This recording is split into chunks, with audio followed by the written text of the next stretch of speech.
ताई, ताई आप सिर्फ बेवजह अपोज कर रही हैं। आपके पास में कोई और सोल्यूशन है? अगर है तो आप बताइए, कोई भी और रास्ता, हम आजमाएंगे उसे। क्लाइंट को नरेन या रौनक से मिलना बहुत जरूरी है। अगर ऐसा नहीं हुआ तो क्लाइंट को डाउट होगा, फिर वो पूछताछ करेंगे। तो फिर क्या क्या कहेंगे हम उनको कि एक बेटा जेल में है और दूसरा बेटा पागल है। आप इमेजिन कर सकती हैं क्या होगा? क्लाइंट सारे इन्वेस्टमेंट सीज कर देंगे। उसके बाद में ये खबर पूरी मार्केट में फैल जाएगी और हमारे सारे बिजनेस बंद हो जाएंगे। ताई, नरेन की हमें भी चिंता है, but you know we need to be practical. ये सारा बिजनेस हम लोगों ने इतनी मेहनत से एस्टैब्लिश किया है, लेकिन नरेन ने उसे दूसरी हाइट पे पहुंचा है। आज हमारा इंटरनेशनली एक नाम है ताई, और अगर ये सारा बिजनेस चौपट हो गया तो हमारा क्या होगा? हमारे बच्चों के फ्यूचर का क्या होगा? ताई, we have to do something. Shekhar please, I am really requesting you do something. एक रास्ता है यहाँ। क्या? अगर कॉन्वे के घर पे कोई बुरी तरह बीमार हो या फिर कोई गुजर गया हो तो उसे परवान मिल सकती है। It's a little odd for me to say, लेकिन नरेन तो सीरियसली इल है। शिरीष काय वेड्या सारखं बोलताय तुम्ही दोघं? पूरा एपिसोड देखिए ZEE5 पर। वैसे तो मुझे एक बात बता, तू यहाँ क्या करी? वो तुम लोग घर नहीं गए? ताई हम गए थे, लेकिन आई और बाबा नहीं माने। शशांक सर ने काफी बात भी करने की कोशिश की, पर आई बाबा नहीं माने, हमें घर से निकाल दिया। वो सब छोड़ता ही, पर इतना सब कुछ हो गया, तूने हमें क्यों नहीं बताया? ताई हम तेरे इतने पराये हो गए हैं कि अब मत बोल मानसी प्लीज। नहीं ताई, हमें पता है कि हम कुछ नहीं कर सकते, तेरी हेल्प नहीं कर पाएंगे, लेकिन कम से कम हमसे शेयर तो कर सकती है ना तू सब कुछ। मैं सब बताना चाहती थी, लेकिन मुझे बस ऐसा लग रहा था कि तुम दोनों की शादी अभी अभी हुई है। मैं किसी को क्यों परेशान करूं? मैं नहीं चाहती थी कि तुम्हें किसी भी चीज की तकलीफ हो। मैं अब प्रशांत को भी परेशान नहीं करना चाहती थी। उसकी पढ़ाई, सोनू, प्रणव, क्या क्या कहती मैं सबसे आके, इसलिए मैंने कुछ नहीं बोला। भाई प्रॉब्लम्स तो हम सबकी लाइफ में लगी रहती है। इसका मतलब ये तो नहीं कि हम अपनों से शेयर करना छोड़ देंगे। और फिर हम भी तो अपनी सारी प्रॉब्लम्स तुमसे शेयर करते हैं ना।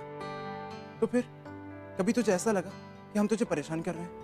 ऐसा मत बोल प्रशु प्लीज। लेकिन फिर क्यों ताई? अंकिता, जो हुआ सो हुआ, उसे भूल जाओ। अब हमें मालूम पड़ चुका है, अब हम तुम्हारे साथ हैं, तुम्हें सपोर्ट करेंगे। छोड़ेंगे नहीं वो औरत को। बाबा प्लीज, ऐसा मत बोलिए प्लीज। तू काहे रोक रही है हमको? काहे बाहर निकली हो तेरे को? तोरी सासू तेरे को जुल्म करेगी तेरे ऊपर। अरे चल बाबा प्लीज, उन्हें ऐसा मत बोलिए ना। वो जैसी भी जो भी, वो मेरी सास है बाबा, वो मेरी सास है, और आई होने के नाते ऐसा होता है। अपने बच्चे के लिए उन्होंने ऐसा बोल दिया होगा। प्लीज मत ऐसे कीजिए, प्लीज आपके आगे हाथ जोड़ती हूँ। अच्छा मेरा बच्चा, तू जो बोलेगी हम वो करेंगे। तू शांत हो जा, बस तू रोना बंद। हम तेरे को ऐसे नहीं देख सकते ना। हम सिर्फ इतना चाहते हैं वो बोल तेरे को परेशान नहीं करे। वो सहन नहीं कर सकते हम, ठीक है? तू पहले इतना परेशान है हमारा बेटा, फिर ऊपर से नरेन।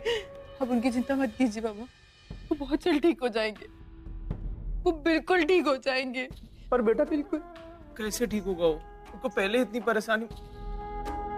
बाबा, मैं नरेन सर का एक और एक्सपेरिमेंट करा रही हूँ।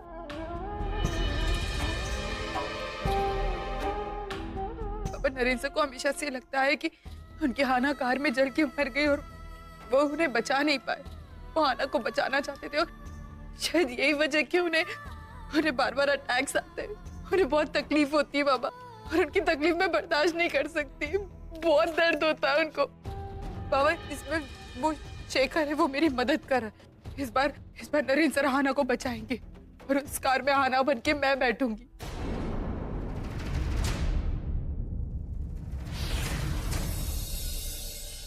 नरेन सर कैसे हैं? इस वक्त कोई इम्प्रूवमेंट नहीं है। हमारी दुनिया में होकर भी वो हमारे साथ नहीं है। हमारी कोई बात, कोई जज्बात उस तक नहीं पहुंचते। उसे देखकर तो ऐसा लगता है कि वो धीरे धीरे हमसे दूर जा रहे हैं। पर मैं भी उसका दोस्त हूं। मैं कैसे भी करके उसे ठीक करके ही रहूंगा। अंकिता, मुझे तुमसे एक जरूरी बात कहनी है।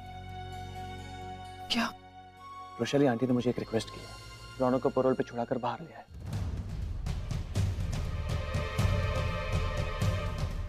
रौनक को? और मैंने इसकी सारी तैयारी भी कर ली है।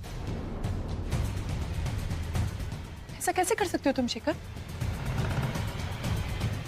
तुम्हें पता है कि रौनक ने बलात्कार किया है और इसीलिए वो जेल गया। और तुम नरेन साहब होश में नहीं, लेकिन जब वो होश में आएंगे तो तुम्हारे बारे में क्या सोचेंगे वो? अंकिता रिलैक्स, मेरी बात सुनो। देखो,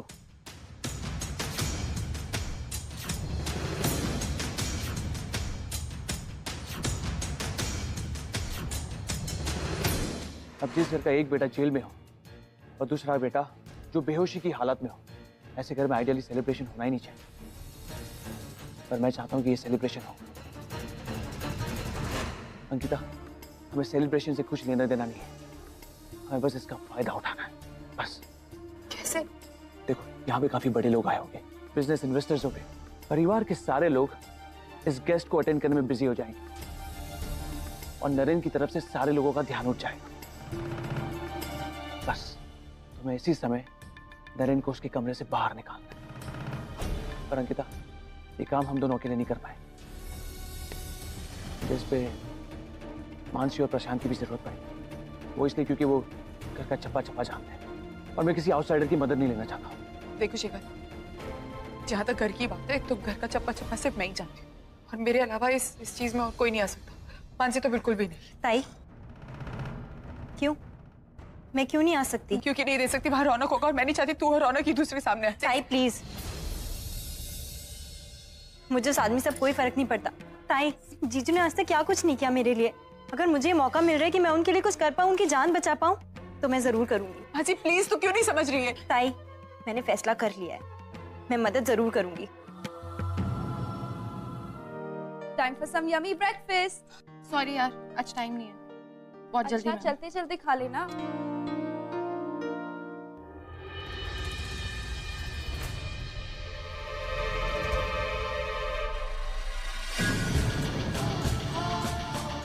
तुम ये फ्लावर्स क्यों लाती हो मेरे रूम में? I don't like them, you understand? I am sorry. आज के बाद ये फ्लावर्स मेरे रूम में मत लाना। इनफैक्ट तुम भी मत आना, ओके? ये फ्लावर्स, इन्हें देख के मुझे तकलीफ होती है, किसी की याद आती है।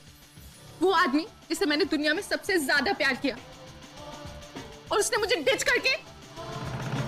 तुम्हें पता है कैसा फील होता है जब तुम किसी को अपना सब कुछ मान लो और वो तुम्हें छोड़ के? प्रिया, मैं सब कुछ भूलना चाहती हूँ, मुझे तकलीफ होती है।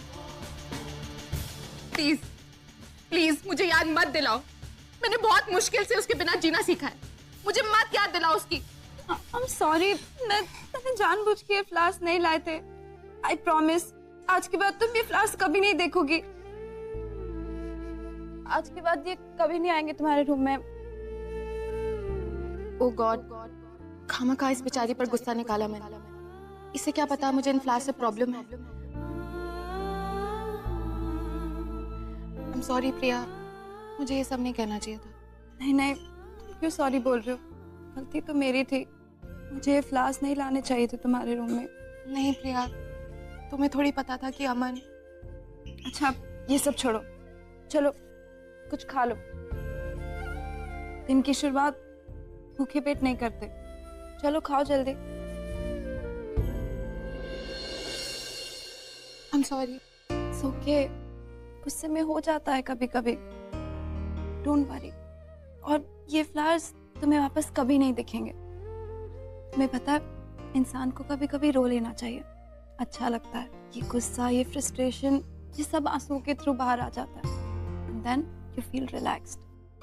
और एक बात कहूं, कि किसी और का गुस्सा किसी और पर उतारना, ये बहुत गलत बात है। यू नो, जिंदगी में उतार चढ़ाव तो आते रहते हैं, बहुत सारे जख्मे भी दे जाते हैं, पर उन जख्मों को मिटाने के लिए, उन पर मलहम लगाने के लिए तुम्हारे पास कोई है, तुम्हारा खुद का परिवार जो तुमसे इतना ज्यादा प्यार करता है। कभी उनसे अपना दर्द शेयर करके देखो, दर्द कम हो जाए।